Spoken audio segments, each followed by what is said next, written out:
Whenever you find a believer faced with trouble, faced with a situation, and then they sound like they are overwhelmed by the situation, overwhelmed by the circumstance, it's just an indication of the fact that even though they were supposed to be with Jesus, they were not with Jesus.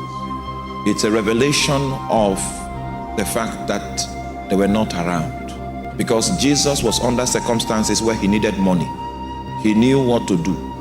So Jesus was never stranded. If you stay with him long enough, you will see how he solves family problems. And when you are faced with a situation of family problems, you will draw from the archives of your experience being with Jesus. Unfortunately, the average believer doesn't have time to spend in the presence of Jesus. It is more masculine for him to be running around chasing US dollars. It seems more,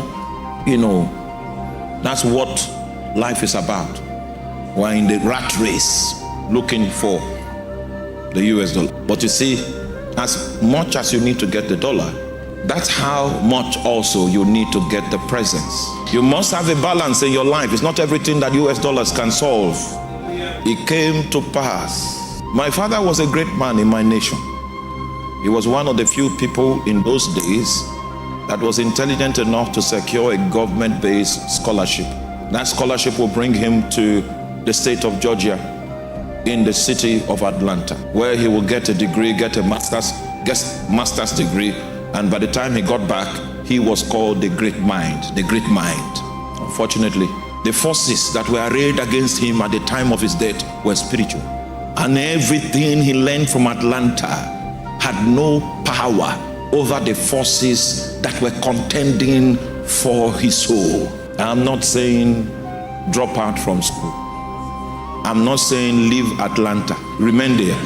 I'm not, but I'm saying what you will get from that university will be short of what is required for you to get by, because there are spirits involved.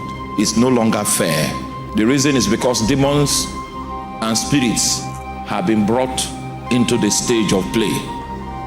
So if you go with your intelligence, you go with your beauty alone, you go with your biceps alone, you will have strange stories to tell.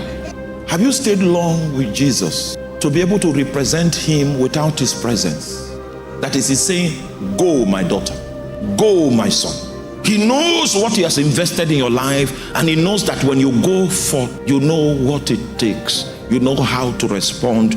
You know how to represent his name.